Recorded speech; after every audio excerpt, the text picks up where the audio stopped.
esse interesse pelo viés político? Conta pra gente um pouco desse início da carreira.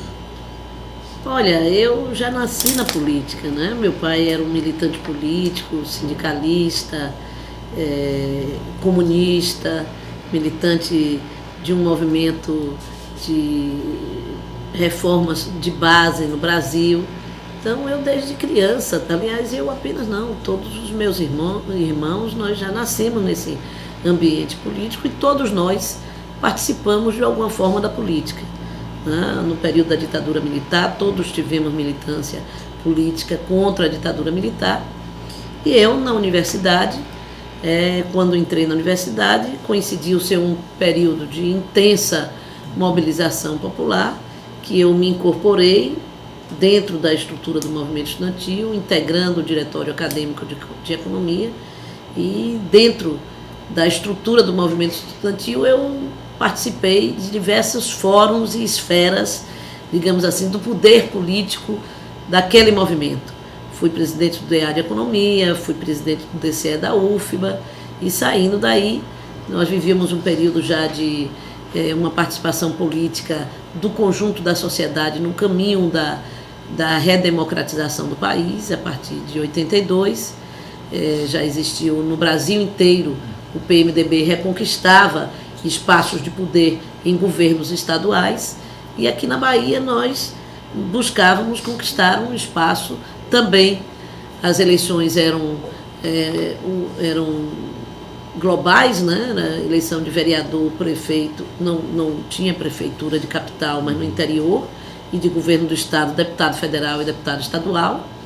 Então era uma eleição só, e o meu partido, que atuava legalmente dentro do PMDB, decidiu participar daquelas eleições com vigor. Foi um momento em que a oposição ao regime ditatorial tinha conquistado muita força e conquistado a possibilidade de chegar ao governo. Na Bahia nós não conseguimos chegar, aqui nós tínhamos dificuldades adicionais na forma de fazer política local, mas no Brasil inteiro o MDB ganhou as eleições nos estados mais importantes, e aqui na Bahia nós ganhamos uma força grande na Câmara de Vereadores.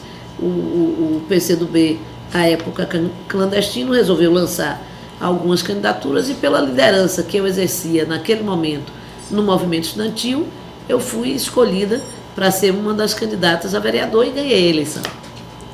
E aí, como é que foi a vereança já naquele período tumultuado?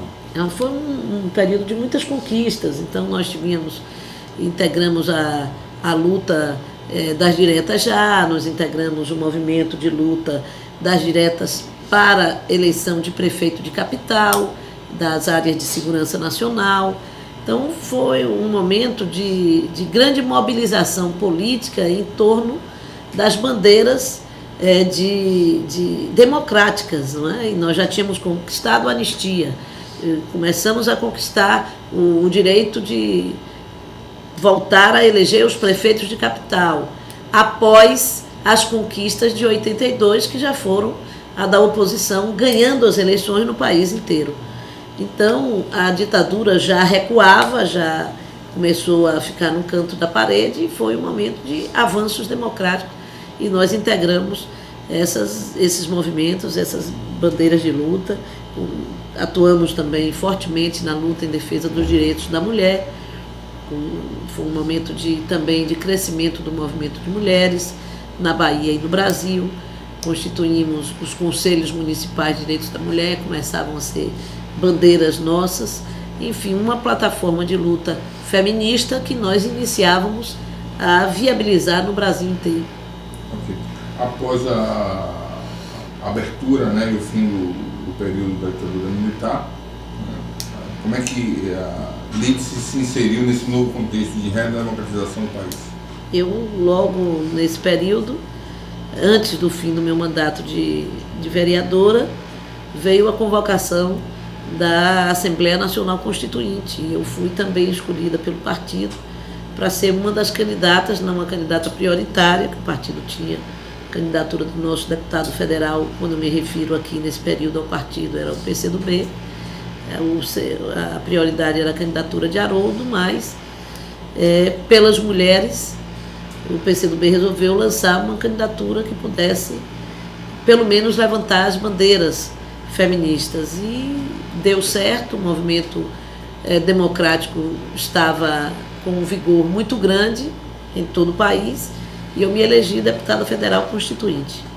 Como é que foi o trabalho, né, de elaboração da Constituinte, ainda naquele período de um afã, por um lado, de democratizar o país, mas não existia forças conservadoras que resistiam ao processo? Como é que foi o período constituinte? Foi um debate muito intenso, né? Foi um período de mobilização popular singular na história do Brasil.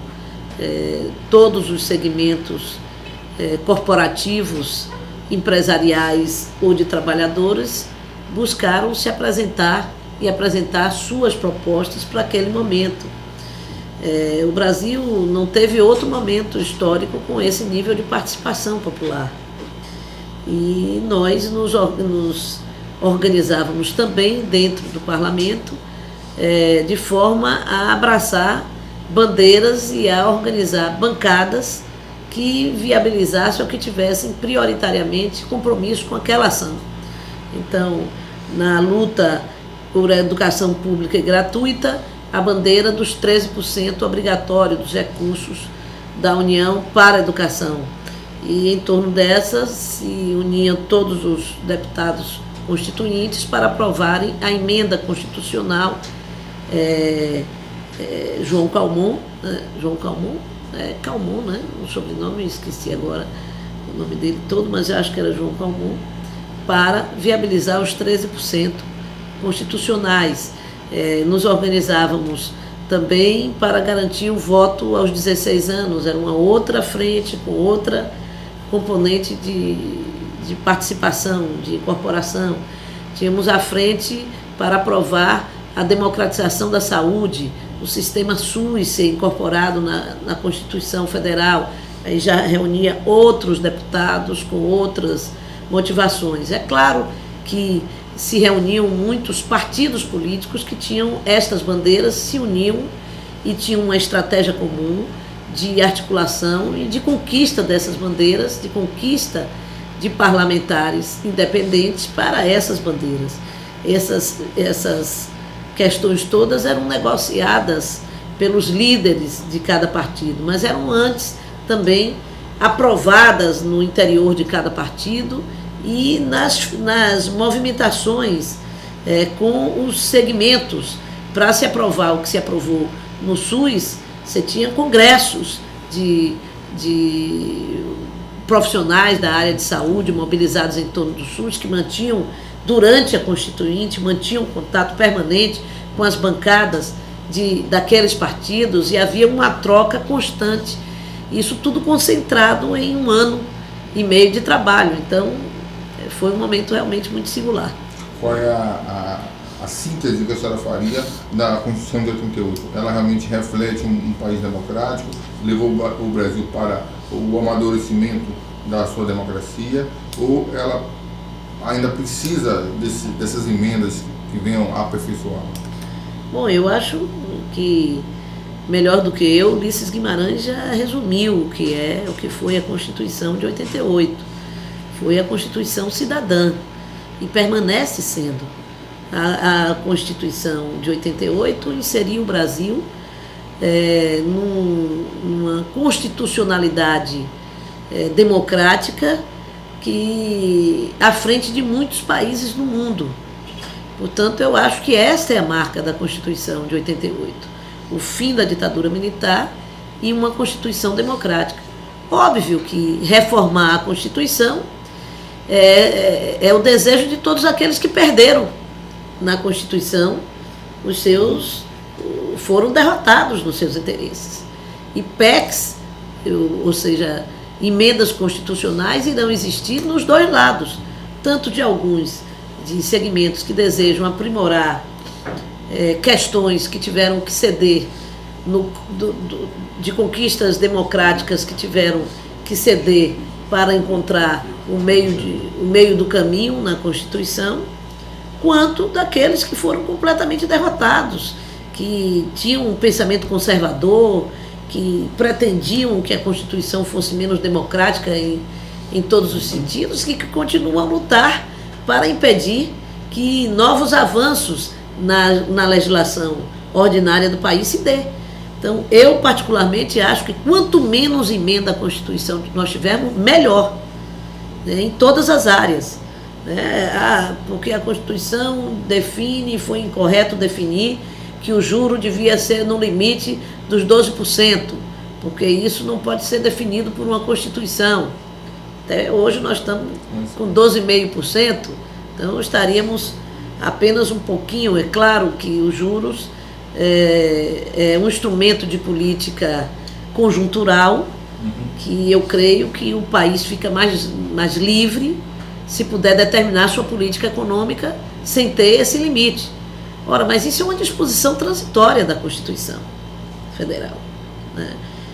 Coisas desse tipo podem ser modificadas, mas na sua essência, a Constituição de 88 foi uma Constituição profundamente avançada.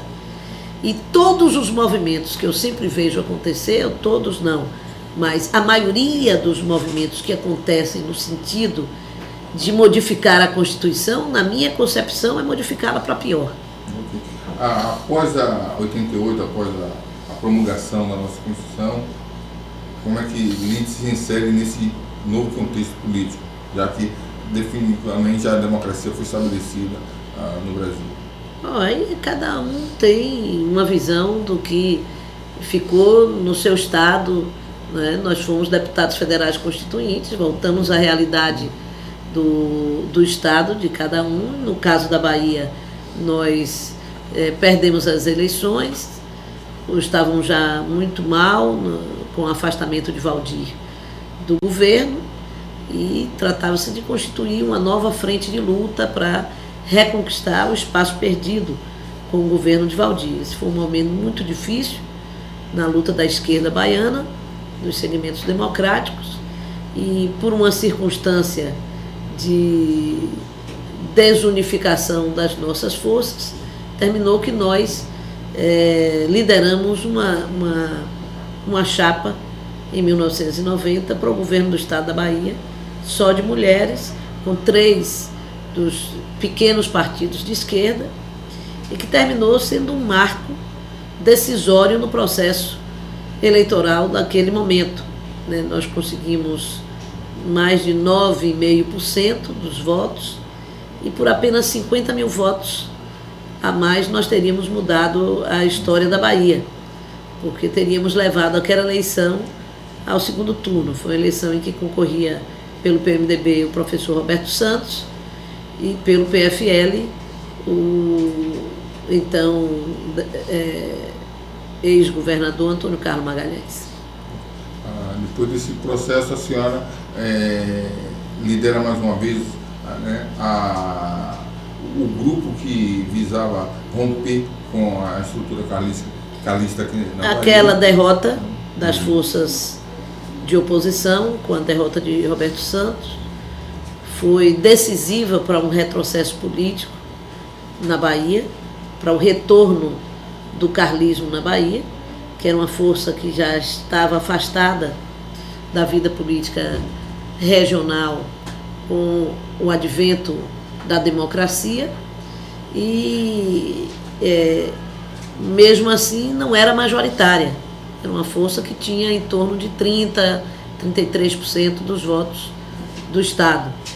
Então terminou que nós nos lançamos 2 anos depois, aquela mesma chapa com aquelas forças acrescentadas do PT. Disputamos a eleição de 92 para a Prefeitura de Salvador e terminamos aquele pleito vitoriosos.